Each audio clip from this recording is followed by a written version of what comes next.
Hello friend, આપણે આવી ગયા છીએ એક નવા વિડીયો સાથે। તો આજે આપણે બનાવવાના છીએ દૂધી ગોટાની રેસીપી, જે ઊંધિયું શાક અને ભાજીને પણ ટક્કર મારશે એવી રેસીપી બનીને તૈયાર થવાની છે। તો એના માટે આપણે અહીંયા લઈ લીધી છે 500 ગ્રામ જેટલી દૂધી। ત્યારબાદ આગળ આપણે ઇન્ગ્રેડિયન્ટ જોઈ લઈએ। તો 1 ચમચી રાઈ, સ્વાદ અનુસાર મીઠું, 1 તમાલપત્ર અને 1 ચમચી હળદર પાવડર,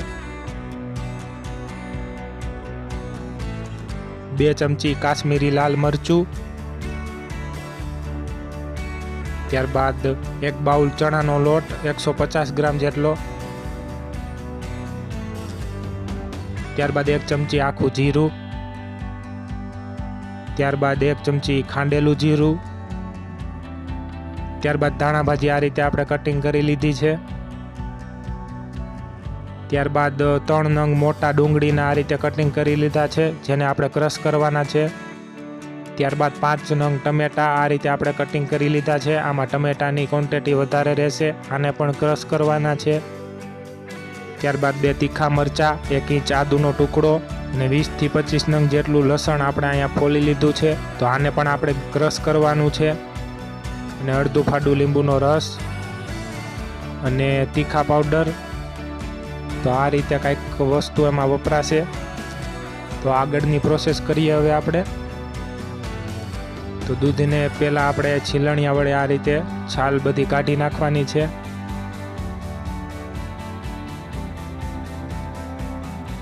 તો ધીમે ધીમે છાલ બધી નીકળી જાય ત્યારબાદ આપણે દૂધીને આ રીતે ખમણવાની છે। એક બાઉલમાં સાફ કપડું રાખી અને એની માથે ખમણી રાખીને આ રીતે ખમણવાની છે, કેમ કે દૂધીમાં પાણીનો ભાગ વધારે હોય છે, તો આપણે એ પાણી કાઢવાનું રહેશે। તો આ રીતે ધીમે ધીમે બધી દૂધી હવે ખમણાઈ ગઈ છે, તો હવે આપણે આનું પાણી કાઢીશું।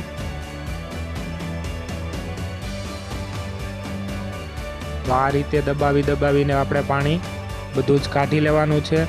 જેટલું બને એટલું પાણી આપણે આમાંથી કાઢી લેવાનું છે અને આ પાણીને આપણે રાખી દેવાનું છે, કેમ કે આનો યુઝ આપણે કરવાનો છે હજી આગળ। તો આ રીતે આપણે બધું પાણી કાઢી લેશું અને આ પાણીનો યુઝ આપણે કરવાનો છે, તો એને ફેંકવાનું નથી। બધું જ પાણી આ રીતે આપણે કાઢી લીધું છે। તો હવે આપણે બોલ્સ બનાવવા માટે આપણે મસાલો તૈયાર કરીશું દૂધીનો। તો એમાં એડ કરીશું સ્વાદ અનુસાર મીઠું, ત્યારબાદ ખાંડેલું જીરું, ત્યારબાદ એડ કરીશું તીખા પાવડર, ત્યારબાદ 2 ચમચી લીંબુનો રસ, ત્યારબાદ ધાણા ભાજી, ત્યારબાદ હળદર પાવડર, ત્યારબાદ તીખું લાલ મરચું પાવડર, ત્યારબાદ બેકિંગ સોડા, જે આપણે ખાવાના સોડા યુઝ કરીએ છીએ, એ બહુ ક્વોન્ટિટી વધારે નથી રાખવાની, થોડો જ આપણે આમાં એડ કરવાનો છે। તો ત્યારબાદ આપણે બેકિંગ સોડા એડ કરીશું, ત્યારબાદ ચણાનો લોટ એડ કરી દઈએ અને આપણે મિક્સ આ રીતે બધું જ કરી લેવાનું છે। જેમ આપણે લોટ બનાવીએ, લોટ બાંધીએ, એ રીતના લોટ બાંધી લેવાનો છે। તો હવે આપણો આ લોટ બનીને તૈયાર છે। તો હવે આપણે આના ગોળ બોલ બનાવીશું। તો એક હાથમાં તેલ ચોપડી અને આ રીતે આપણે એને બોલ બનાવવાના છે। તો આ રીતે એક સરખા આપણે બોલ બનાવીએ ને પ્લેટમાં મેકતા જશું અને આ રીતે આ બધા જ માવાના આપણે બોલ બનાવી લેવાના છે। ધીમે ધીમે કરીને આ રીતે બનાવતા જવાના છે બધા જ માવાના બોલ। તો આ રીતે બધા જ માવાના આપણે બોલ બનાવી લેશું। તો હવે આ બોલ બનીને બધા જ માવાના આપણે તૈયાર કરી લીધા છે। તો હવે આપણે આગળની પ્રોસેસ કરી લઈએ। તો હવે આપણે એક કડાઈમાં તેલ ગરમ થવા રાખી દીધું છે અને જે આપણે બોલ બનાવ્યા હતા એને હવે આપણે આમાં ફ્રાય કરવાના છે ધીમે ધીમે।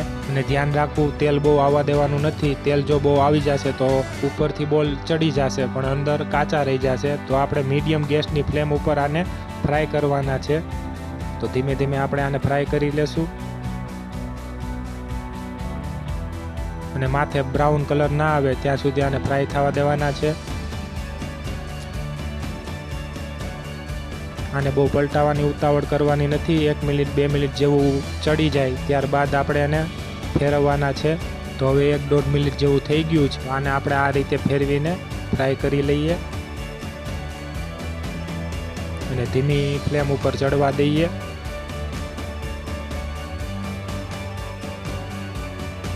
તો આ રીતે કંઈક આપણા બોલ ફ્રાય થઈ ગયા છે. તો આ રીતે આપણે હવે ધીમે ધીમે બધા જ બોલ ફ્રાય કરવાના છે. તો આને એક ડીશમાં આપણે કાઢતા જઈશું અને આ રીતે આનો કલર કંઈક આવે છે. અને બીજા બોલ હવે આપણે ફ્રાય કરી લઈએ. તો ધીમે ધીમે આ બધા જ બોલને આપણે ફ્રાય કરી લેવાના છે. તો બધા જ બોલ આપણા ફ્રાય થઈ ગયા છે. હવે તો આગળની પ્રોસેસ કરીએ. તો એક મિક્સિંગ જારમાં આપણે ટમેટા એડ કરી દેશું.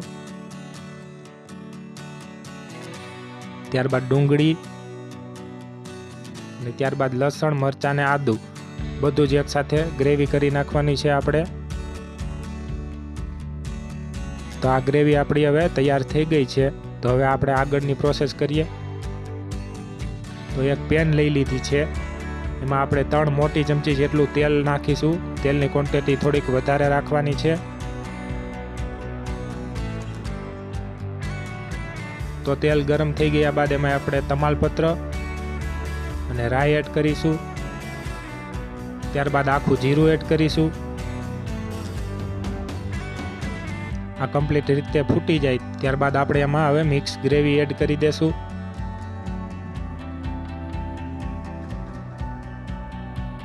ત્યારબાદ આને આપણે આ રીતે મિક્સ કરીને આને 4 થી 5 મિનિટ ચડવા દેવાનું છે. તો કમ્પ્લીટ રીતે હવે બધું ચડી ગયું છે સારી રીતે. તો હવે આપણે આમાં બીજા મસાલા એડ કરી દઈએ. તો આમાં હળદર પાવડર એડ કરીશું. ત્યારબાદ આમાં ખાંડેલું જીરું એડ કરીશું. ત્યારબાદ લાલ મરચું પાવડર એડ કરીશું. ત્યારબાદ સ્વાદ અનુસાર મીઠું. ત્યારબાદ તીખા પાવડર. ત્યારબાદ લીંબુનો રસ એડ કરીશું અને આ રીતે આપણે એને ધીમે ધીમે મિક્સ કરી લઈએ અને 1 મિનિટ જેટલું આપણે આને હલાવી લઈએ અને ચડવા દઈએ.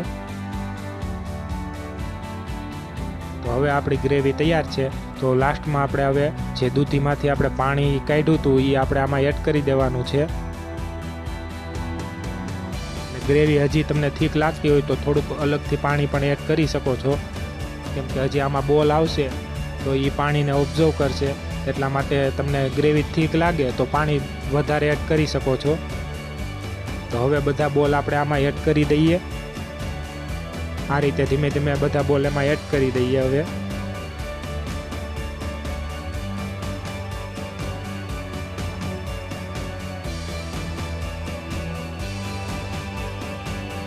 તો બધા જ બોલ એડ થઈ ગયા છે. તો આને આપણે 3 થી 4 મિનિટ આ રીતે ચડવા દેવાનું છે, જેથી કરીને પાણી વધારાનું હોય એ ઓબ્ઝર્વ થઈ જાય. અને કસૂરી મેથી માથે એડ કરી દઈએ.